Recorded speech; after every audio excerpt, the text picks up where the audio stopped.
A couple mics here that I'll pass around, and appreciate your help in advance for getting these around.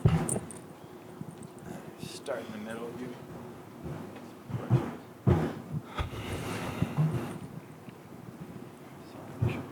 Chris, go ahead.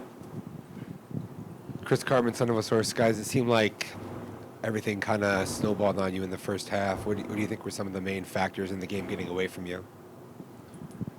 First and foremost, defense. We were on the field first, and I don't really have any answers about what happened. They came out. They didn't hit us with anything that we haven't seen all week. We felt like we prepared. We felt like we were ultimately, executing our calls very well. But they were just more. They came ready to play. Yeah, offensively, I thought we did a good job early, driving down, had a PI the first play of the game, kind of had some momentum, ended up, missing a throw at that third down to Melquan, but, we just got to convert, once we drive down to the red zone, we either got to score touchdowns or convert field goals, but really, being the quarterback, we got to make sure we score touchdowns. Yeah, like you said, I think we just got to finish drives. Obviously, getting down to the red zone, getting down, past the 50, we want to put points on the board regardless, so. Just finishing drives, keep playing hard. Hey, that's a really good football team. Obviously, they're in the top, whatever they are, 10 for a reason. So, I think we just got to be a better job finishing drives, and, we'll be fine. Dashaun, obviously you guys have been a really good tackling team all year, and tonight they seem to just break a lot of tackles, and you guys kind of weren't as sharp in that regard. What makes them so tough to tackle? The running backs, they got a good lower center of gravity. There was a lot of times where you felt like they were going down to the ground with you, then you'll look up and they're still getting yards after the carry. And, defense just didn't execute, gang tackling. And we definitely spoke about that all week. We knew that we had to get multiple bodies on the ball carrier at all times. And, shout out to Oregon. They got two great running backs that kept coming in and getting the job done, and they kept abusing us. And like I said up front, or just in defense in general, we did not get as many hands on the ball as we would have liked. And, that got showcased tonight or exposed. Scott? Jalin, for you specifically, when you came in at quarterback, you had some success with direct snap runs. What did you see kind of up the middle that allowed you to be able to do that? They didn't bring a lot of pressure, so I think that, obviously them just kind of standing there waiting to see what's going to happen definitely played in our favor a little bit. Obviously it's good to get different looks in there, get beside whether it's Trent or me or Scat back there, it's definitely good to get different looks. And I think O-line did a great job. They're going against a really good D-line. They did a really good job in the run game, getting stuff going, and it opened a bunch of gaps for us, and we're successful in the run game because of that. Yeah, guys, the up and down nature of the season, some success followed by falling back. What's that been like being a part of that, and is that just the first year kind of stuff, do you think? For me, it's life. There's going to be ups and downs, and it's how you respond. I thought this team did a great job of coming out that second half and competing. It was 42 to 0 something, and we very easily could have, put our heads down and not even came out the second half to compete. But the offense, we came out, we tried to, have some momentum. Defense did a good job. But for us, it's football, but it's life. You're going to learn, you're going to go through tough things, but it's how you respond to that. We got one more game left, and we're excited for that one. We're going to be looking forward to that one. It's a one-game season at this point, and we're going to give it everything we got. Also, another thing, I don't think it's a point of emphasis to point fingers at anybody, whether to say that it's because of the new coaches and everyone's the first year, or all the new players, or even the young roster. Since I've been here in May, this team has worked tremendously week in and week out. I feel like I've spoken on this a tremendous amount of times. The season just didn't turn out the way we wanted. We set Camp T together as an entire team, as a brotherhood, and we had dreams and aspirations of what this season was supposed to look like. And obviously, we fell up short tremendously, but there's no finger to point on anyone. Like Trent said, it's life. We can't control injuries. We can't control, missing guys in certain position rooms that are very key. We can't control some of the games that we end up losing, although you can sit here and say preparation is a little bit more important during the week, but it's just things happen, and we just got to learn how to respond and just be better. Trent put it better. It's life. Just to follow up on that then, is there such a thing as learning how to win with it, or setting the culture, or those kinds of things, or do you just, that's not really part of it? No, I think the coaches do a good job of trying to get us to understand what buy-in means. And I think trying to coach a bunch of people that are literally 18-year-olds is difficult. I mean, guys, I don't think majority of these guys here have gotten recruited by some of the new coaches here. So everyone's trying to come in and understand what is the actual image that's just trying to be built here. And for us to be our first year here, everyone can look at our record and laugh. Everyone can point at us and say we're the laughing stock of the Pac-12. But these guys work. And like I said, I mean, who would try to sit in a room full of majority of 18-year-old kids and trying to tell them that we need to be a program-winning school right now? Good luck with that. And I think just me being the older guy in the room, being able to understand that dynamic, I mean, it kind of helps with the leadership that you see up here. I mean, there are guys that are definitely bought in. There are guys that are capable of showcasing what the coaches want. And again, there's some guys that are more advanced than that, some guys that are just a little bit behind. I don't want to sit here and say age, but it is. And I feel like once the coaches have a true offseason, a true year with the development that they want to do, the buy-in will come. So, I mean, it's just really about time. Jesse. Dashaun, with Bo Nix, just what makes him so special and what allowed him to have so much success in that first half? Right, especially in the first half. I mean, he came out, hitting all his reads, and it kind of felt like there was times where he was just making calls on his own. I know there was a couple series where they had a couple check with me's, but it didn't seem like he was necessarily looking toward the sideline. I think it was just more so his ability to truly be a mastermind out there, get his O-line to hear what cues they need to pay attention to, get the running back to what side he needs to be on, and then ultimately get the wide receivers the same play call as well. So I think that alone about who Bo Nix is. I mean, he's a field general out there. Got nothing but respect for the guy. I mean, he obviously was controlling the entire game from the first snap to the last snap. And I mean, give respect to where respect is due. And Bo Nix is, that guy. Respect to him. We got 2 mics in the crowd. Any questions? Jake, you got one? Jake Simmers, Thunderbolt Source. Trent and Jen, you guys obviously were both here last year, and ASU is kind of on pace for the worst back-to-back seasons within the last few years. Just for you guys, how do you guys feel like you guys can tell those younger guys that the progress is being made, even though maybe that record isn't necessarily showing up in these last 2 years? Yeah, it's not easy. For me personally, to when I came here my freshman year, to say I'd be sitting in this seat, playing against the number 6 team in Oregon and starting, and it's been a journey. But that's kind of like I said, that's how life is. And so for us, being the older guys, obviously Jalin transferred here, but we're all a family. We're bought into Coach Dillingham's, program. We're bought into working hard and trying to be a good example for the future. But we're gonna get everything we got. And obviously, it's not what we want. We all want to be winners. I still consider us winners. Whether the record's 0-10 or 10-0, we're gonna keep doing what we can, and we're super excited for next week. Yeah, like you said, winning's hard. It's like going out every 1 week. Obviously, you want to go out and win, but literally winning is the hardest thing to do. So, obviously going against a team like that, you have to do almost everything perfectly. And we didn't do that. Obviously, they're a really good football team for a reason. They did everything. They knew kind of what we were doing. So, but I think for the young guys, just going to go out there and play against them. Even in the back half of the game, Keith got his first interception as a true freshman playing. So, it's just for guys like that. It's like getting on the field, getting experience. Yeah, it sucks. Obviously, we're losing. But if you're getting out there, you're getting to play, you're getting to see what it's like. Obviously, you're going to see, in the next couple of years, what we could do. I don't even know if there's a program that's ever had a new head coach in their first season and had, a crazy good year where they're, winning the pack and stuff like that. No, not to say it's an excuse, but it's just kind of people have to figure out what's going on. We got to get in the vibe. It's our first year, kind of doing everything new with the whole new offense stuff. So we're trying to figure it out, and we're all playing hard. And we, like you said, we could have quit in those last the second half really. We could have quit. We could have just sat down and ran the ball every play and just did whatever we want. But instead, we fought, and I think we won the second half. Actually, I think so, and that was our goal. So, obviously, it sucks, and you don't want to be in the situation. But we got one more, and it's a team we all hate. So, that's kind of what we're going toward now. Zach Tipton, Burn City Sports. Trenton, when you're the QB on the other sideline watching Bo Nix do what he's doing and perform like that, what's going through your mind? Do you take anything from what he did to maybe help your game in the future?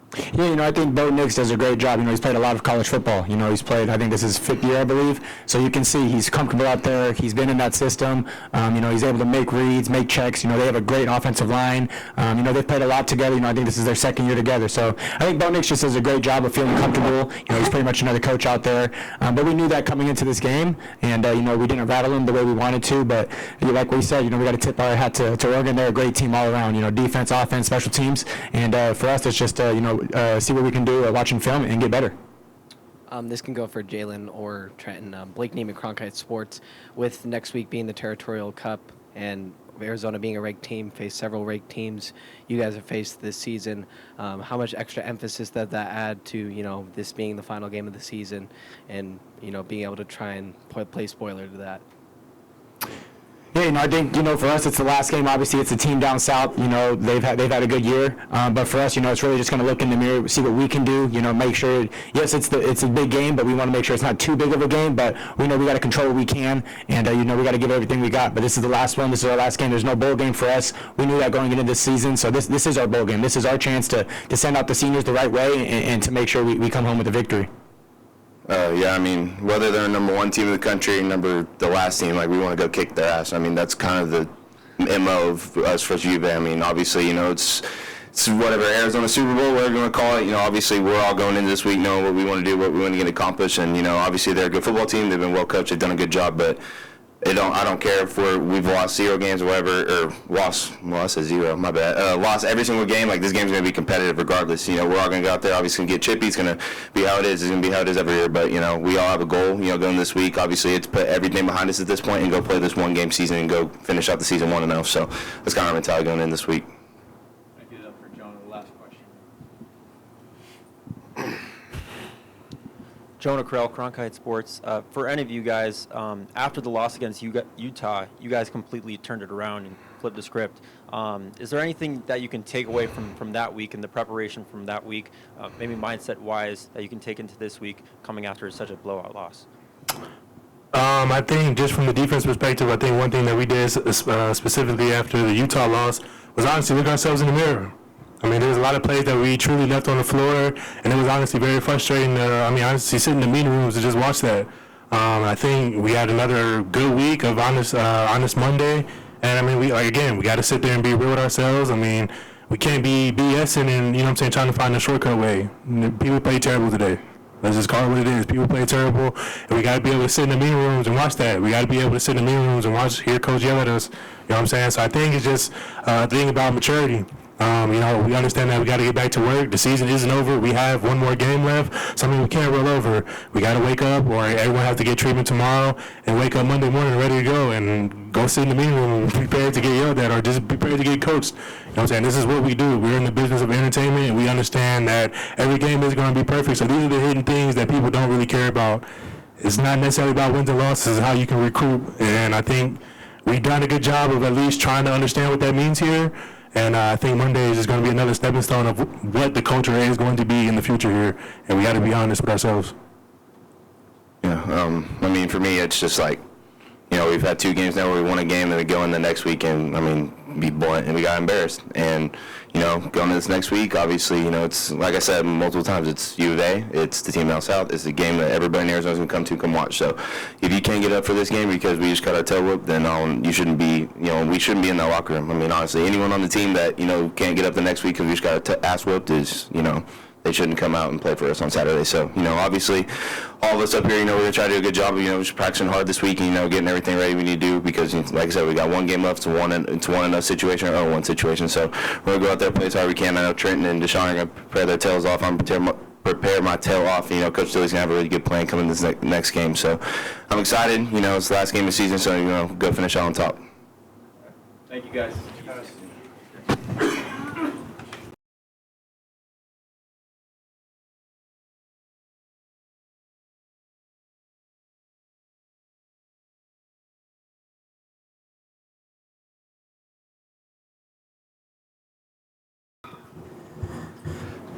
Hello. Bravo, man. That mic? No, you're good. Okay. Chris should start us off. Chris Cartman, son of a source. Kenny, it seemed like it just kind of spiraled and got away from you there. What were the main factors, do you think, in that first half? Yeah, when you can protect, a 4-man rush or 5-man rush with 5, and you have really good wideouts and really good quarterback, and you can't get to the passer, that's a problem. So you have to max pro pressure, and it leaves everybody on one-on-ones, and then you got to be able to, win your one-on-ones at that point. So they're just a really good football team, to be honest. That's a team that can win a national championship. If that team runs the table, they deserve that opportunity because that's one of the best football teams I've played, in my opinion, in my entire career.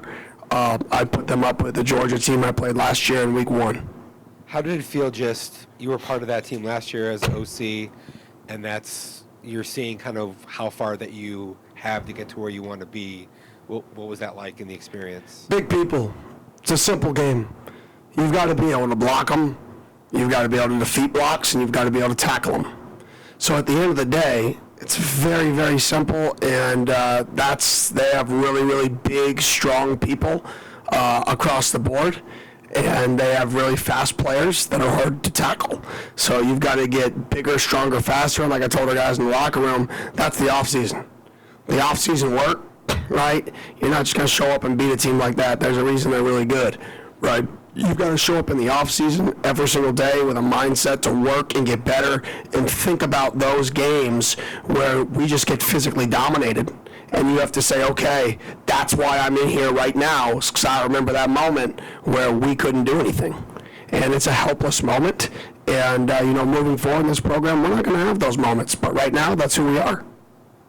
Hey, Coach. Caleb Campetto, Devil's Digest. Was this another one of those culture games for you, Coach, in terms of some things that you want to pull from Oregon, or some of those things that your players can see established in winning that football game, either in the offseason like you were talking about or today? And then, I'll let you answer that first. Yeah, what I want to see, I challenged our guys at halftime, let's go win the second half. Like, this game, let's just go win the second half. That was it. And they went out there, and they won the second half. And that's not a win, and that's blah, blah, blah, blah, blah. I understand it. But you know what? It shows the guys are actually trying to do what I ask. They're trying to compete, right? And that's the big thing, right? And they did that, and now it's a problem. But for us, it's exactly what championship teams look like, the highest level of teams. Across the board, big, strong, fast, good QB play. That's what you strive to be as a program. Secondly, you kind of talk about being big, fast, and physical like Oregon. Can you kind of paint the picture of, just how different it is in terms of that's an O-line that's been playing together 11 games now and has established the line of scrimmage where, you have had to kind of deal around the fact of different guys kind of plugging in and out. Obviously, we saw Cade go down today and just kind of touch on that a little bit. Yeah, consistency is obviously really important at that position. But, I think the depth allows consistency to be there. When you're deep up front and you can roll throughout a game 8 to 9 linemen on a random drive, that's how you keep people healthy, right? If you're in a situation where you can only play 6, 7, right, early in the season, well, that's how more people get banged up. So and that's how you develop. And in my perfect world, we'd be playing 8, 9 linemen a game, getting reps and rolling and developing throughout the game when you get into, where you want to be as a program. Doug Franz Unplugged, WTSMTV.com. When I say the word tackling, do you say, hey, media member, you go out and tackle them, they're bigger and stronger than us, or was there a major tackling problem from your end today? Yeah, there's definitely a tackling problem. We didn't tackle them well. We've been good tacklers all year, to be honest. It's been something that we've done a nice job of. They're just hard to tackle. I know you wish there was like a coaching answer, there's not. There's a one-on-one, human, tackle him. Sometimes that dude's really good and he makes you miss. Sometimes you tackle. And really good teams on offenses make that guy miss and go score. And really good teams on defenses tackle that dude every time. And it's just a really good football team. Coach Scott Sandui, Devil's Digest. Coming into this game, Oregon, really at the start of the game, Oregon had what they wanted offensively. Do you credit that more so to Bo Nix's ability to really spread the ball around and get it out quick, or was it defensive mishaps that let them run the score up a little? Yeah, I credit to them. They're a really good football team. There's nothing to take away. All right, take away the run. Well, now you play man coverage. And you have to cover 3 wideouts that are going to play on Sundays, one who could be a first-round pick with a quarterback who could win the Heisman. All right, take away the pass. All right, well, they lead the country in yards per carry. All right, and they have 3 linemen that are going to get drafted and a running back who's going to get drafted.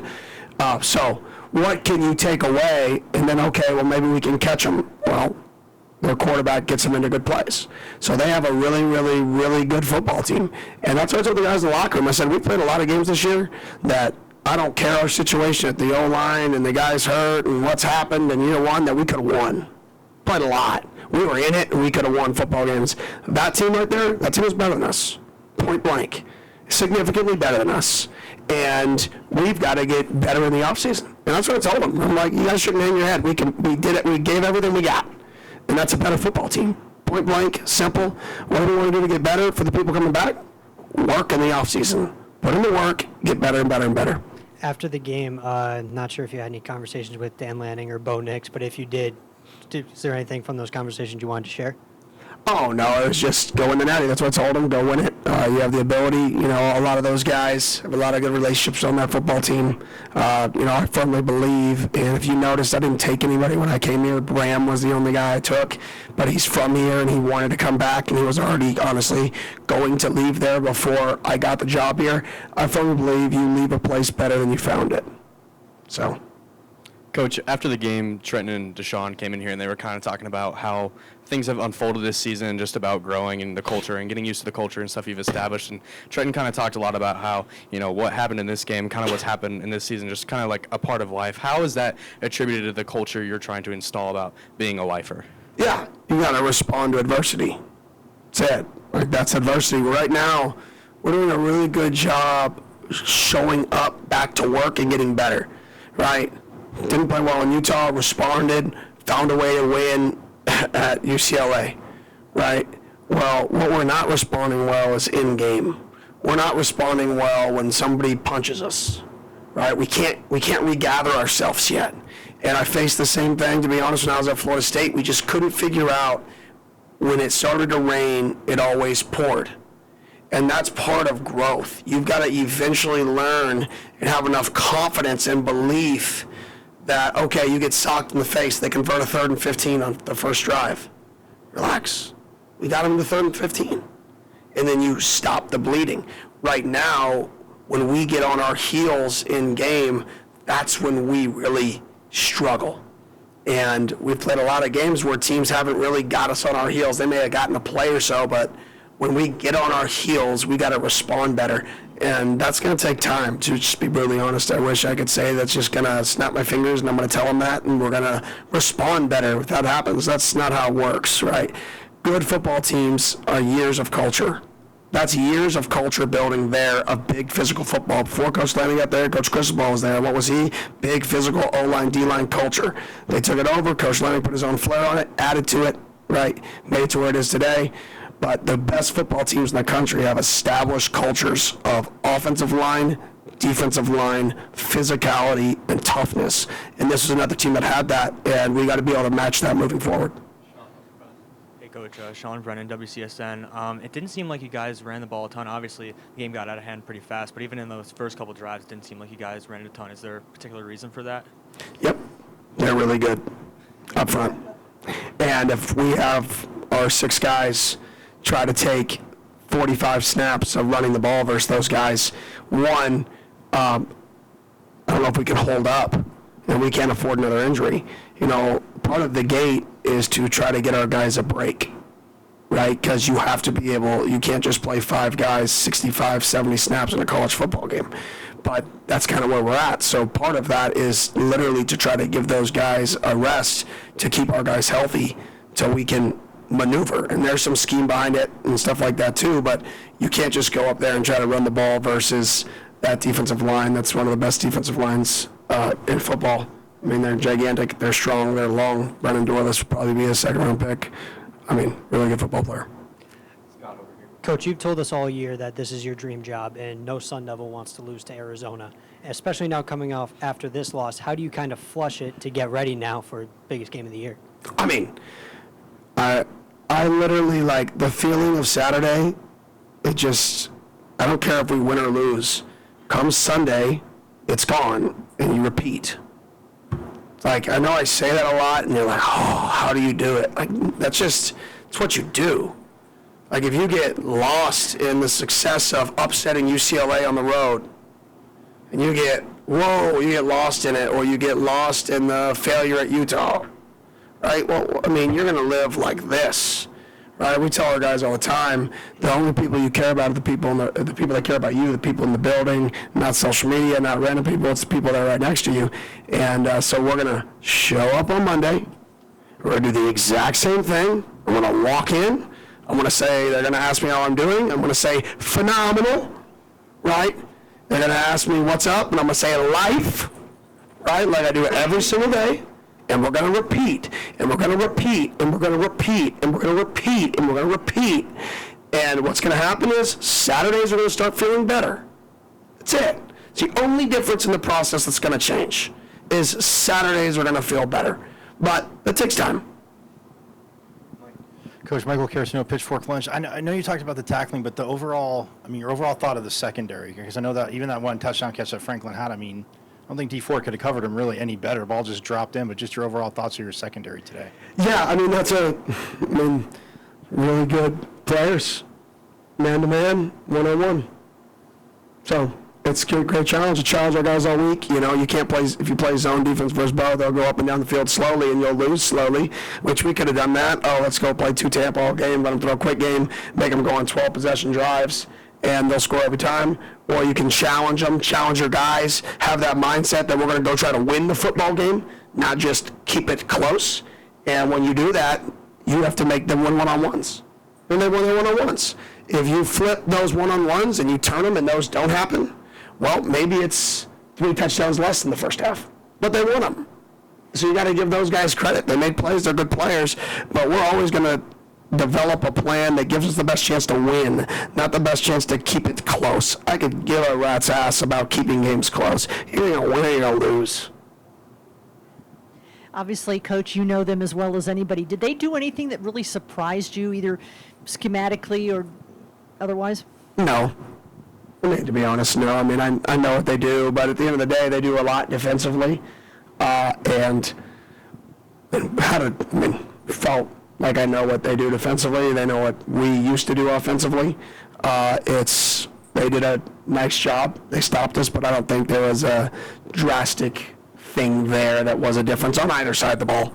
Because at the end of the day, the player's got to go out there, and when you play a quarterback that checks a lot, he's going to check them in to whatever call you try to call, and it's a game of mental gymnastics and then execution, one-on-ones. Coach, on the unsportsmanlike conduct penalty, what were you frustrated with, and did they explain to you why they ended up throwing the flag?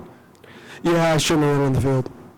Point blank, 100% on me, right? No, nobody else's excuse, 100% on me. That's not going to happen again, unless I design want it to happen, but I won't let that happen again.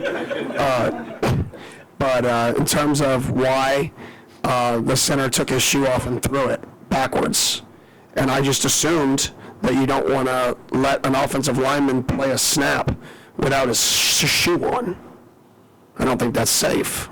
So I was screaming, and the snap played, and I was running on the field like, he doesn't have a shoe on, guys. This isn't safe. Playing interior offensive line without a shoe.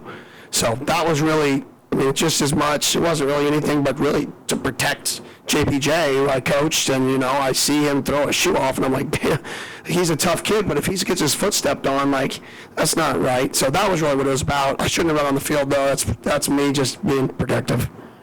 Jonah, here. Coach Jonah Krell, Cronkite Sports. You talked earlier in the week about how quickly Bo Nix gets rid of the football. How much of a factor was that in the defense's struggle today? Yeah, he just has great balance. He actually threw the deep ball as good as I've ever seen him throw the deep ball today. He threw it at an elite level. Man-to-man deep balls, man-to-man post, fades, deep outs. Like I said, we were going to challenge them to throw versus man-to-man and put our guys in the ability to win one-on-ones and man-to-man coverage on early downs. And he made unbelievable throws. He's in my opinion, the Heisman Trophy winner. I'm obviously probably a little bit biased, but he's the Heisman Trophy. He should win the Heisman Trophy.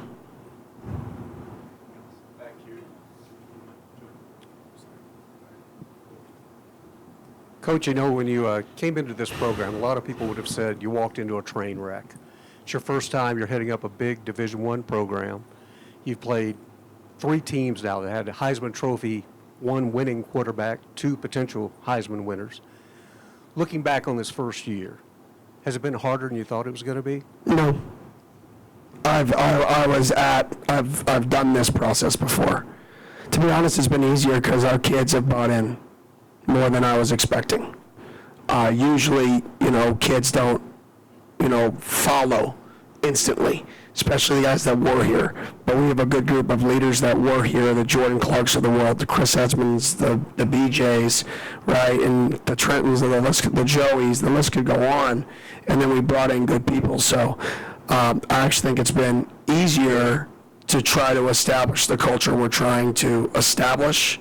Obviously, Saturdays, that doesn't affect the results on Saturday yet. But